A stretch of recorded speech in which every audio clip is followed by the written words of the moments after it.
சென்னை பெருநகரின் பல்வேறு பகுதிகளிலும் புறநகர் பகுதிகளிலும் அதிகாலை வெளுத்து வாங்கிய கனமழை மக்களின் இயல்பு வாழ்க்கையை பாதிக்கச் செய்தது. பல்லாவரம் பகுதியில் பெய்த கனமழை காரணமாக ஜிஎஸ்டி சாலையில் போக்குவரத்து நெரிசல் ஏற்பட்டது. வெள்ளிக்கிழமை தோறும் கூடும் சந்தை கூடவில்லை.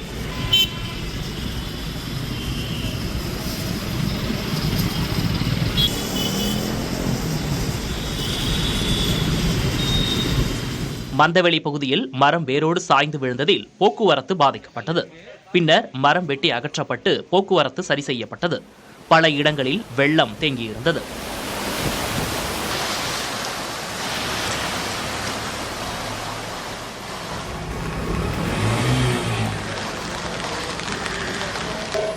வேளச்சேரியில் பெய்த கனமழை காரணமாக சாலையில் வெள்ளம் தேங்கியதால் வாகன ஓட்டிகள் சிரமத்துக்கு ஆளாயினர்.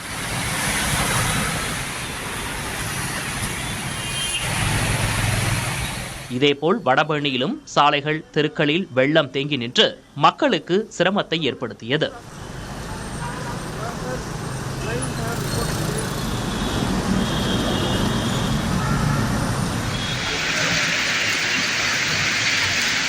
பழைய மகாபலிபுரம் சாலையில் கனமழை காரணமாக வெள்ளம் பெருக்கெடுத்து பாய்ந்தது.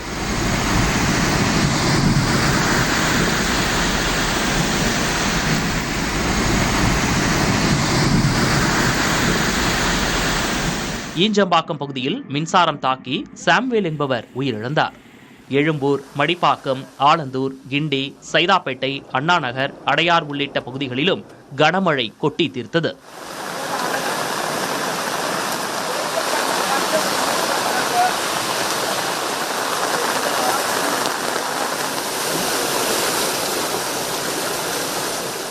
திருநெல்வேலியில் நடைபெற்ற பாஜக பூத் கமிட்டி மாநாட்டில் உரையாற்றிய மத்திய உள்துறை அமைச்சர் அமித்ஷா திமுகவை வேரோடு பிடுங்கி எறிந்து தேசிய ஜனநாயக கூட்டணியை தமிழ்நாட்டில் ஆட்சியில் அமர்த்த வேண்டும் என்று கேட்டுக்கொண்டார். एनडीए सरकार बनाएंगे, एनडीए ஆட்சியை உருவாக்குவீங்களா? डीएमके सरकार उखाड़ कर फेंकेंगे, डीएमके ஆட்சியை வேரோடு பிடுங்கி எறிவீர்களா? मोदी जी को विजयी बनाएंगे, मोदी जी வெற்றியாளராக கொண்டாடுவீர்களா? तो मेरे साथ दोनों हाथ उठाइए, उठाइए दोनों हाथ. எல்லாரும் ரெண்டு கையை உயர்த்துங்க, உரக்க சொல்லுங்கள். विजय के संकल्प की मुट्ठी भीजिए, வெற்றிக்கான முழக்கத்தை முன்னெடுங்கள்.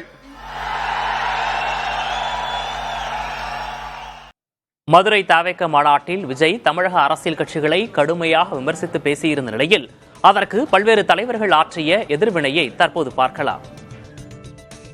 நேற்று அரசியலுக்கு வந்துட்டு அவர் அது மாதிரி சொல்றதெல்லாம் தரந்தார்ந்து விமர்சனம் செய்கிறாரு. மக்கள் நல்ல பதில் சொல்லுவாங்க. அதுக்கு நாங்களும் தேர்தல் அதுக்கு நல்ல பதில் சொல்லுவோம். அதுலலாம் ஒன்றும் மாற்றம் இல்லை. ஒருத்தரை தவறாக எப்படி ஒரு இவ்வளோ பெரிய மாநில முதலமைச்சர் ஒருத்தர் அவர் 10 பேர் 50 பேர் கூட்டிட்டாங்கன்னா உடனே எது வேணாலும் பேசுறது அது இப்படி சரியா இருக்கு? அவர் மீது நம்பிக்கை வருவதற்கு அவர் பேசுவதிலே யாருக்கும் எந்த விதமான வருத்தம் இல்லை. ஆனால் மற்றவர்களை தாழ்த்தி ஏதோ தான் மட்டும்தான் இந்த தமிழ்நாட்டை காக்க பிறந்த அவதார புருஷர் போல அவருடைய பேச்சு இருந்தால் அதை மக்களே ஏற்றுக்கொள்ள மாட்டார்கள். அன்பு சகோதரர் அவர்களுடைய அரசியல் ஆசான் யார் என்றே தெரியவில்லை.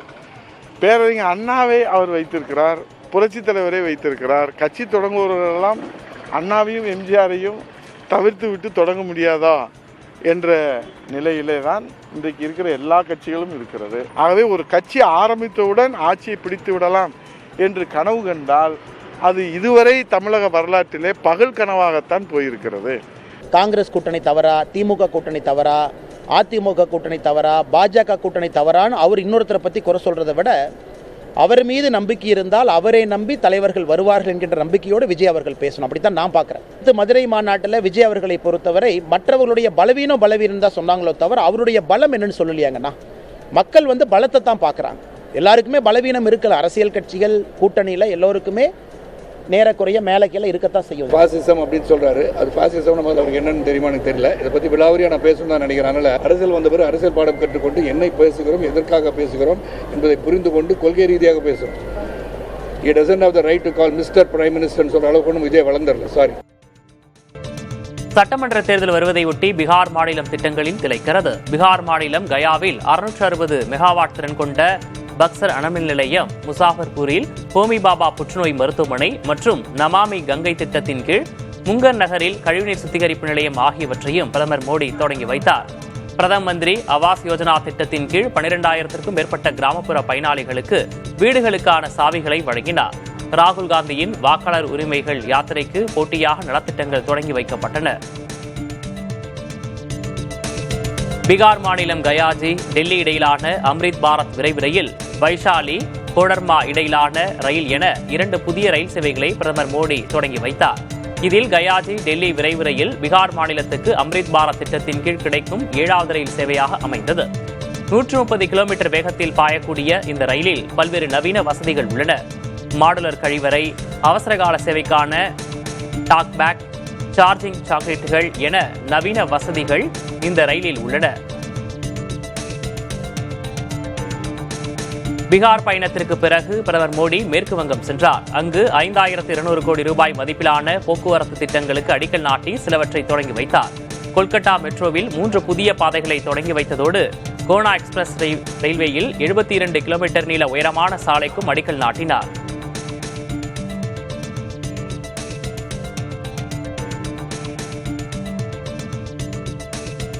பீகாரில் சட்டப்பேரவை தேர்தல் நடைபெறவுள்ள நிலையில் முதியோர், மாற்றுத்திறனாளிகள் மற்றும் விதவைகளுக்கான ஓய்வூதியத்தை உயர்த்தி முதல்வர் நிதிஷ்குமார் உத்தரவிட்டுள்ளார். இது தொடர்பாக அவர் வெளியிட்டுள்ள உத்தரவில் முதியோர், மாற்றுத்திறனாளிகள் மற்றும் விதவைகளுக்கான மாதாந்திர ஓய்வூதியத்தை 400 ரூபாயிலிருந்து 100 ரூபாயாக உயர்த்துவதாக தெரிவித்துள்ளார். இதன் மூலம் 1.12 கோடிக்கும் அதிகமானோருக்கு ஜூலை மாதம் முதல் கணக்கிட்டு வங்கிக் கணக்கில் வரவு வைக்கப்படும் என்றும் அவர் கூறியுள்ளார். குஜராத் மாநிலத்தில் கொட்டி தீர்த்த கனமழையால் பல்வேறு இடங்கள் வெள்ளக்காடாக காட்சியளிக்கின்றன. குஜராத் மாநிலம் போர்பந்தரில் பெய்த கனமழையால் மாதவ்பூர் பகுதி தனி தீவாக மாறியிருக்கிறது. வெள்ளத்தின் பாதிப்பு குறித்து எடுக்கப்பட்ட ட்ரோன் காட்சிகள் வெளியாகியுள்ளன.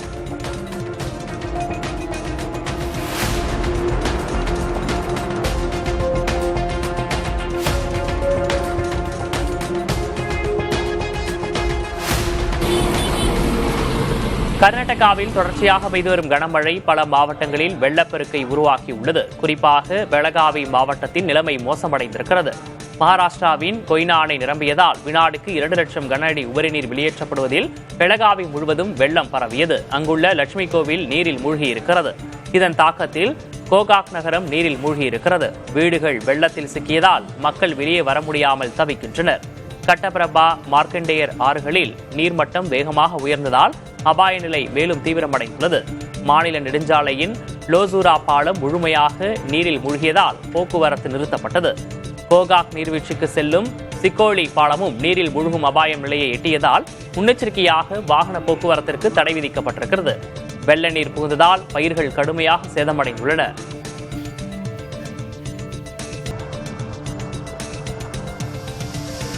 சென்னையில் மழை, வெயில், மழை என காலநிலை மாறி வருவதால் பொதுமக்கள் சிரமமடைந்துள்ளனர். சென்னை மற்றும் புறநகர் பகுதிகளில் மழை பெய்தது. கோயம்பேடு, கிண்டி, வடபழனி, அடையார், பல்லாவரம், ஆவடி, அம்பத்தூர் என சென்னையின் பல்வேறு பகுதிகளிலும் காலை நல்ல மழை பெய்தது. மதிய வேளையில் காலநிலை மாறி வெப்பம் வாட்டி எடுத்த நிலையில் மாலையில் மீண்டும் மழை பெய்ய தொடங்கியது. இரவிலும் தொடரும் மழையால் இதமான காலநிலை நிலவியது. மழையால் பல இடங்களில் தண்ணீர் தேங்கியதால் வாகன ஓட்டிகள், பொதுமக்கள் சிரமத்தை எதிர்கொண்டனர்.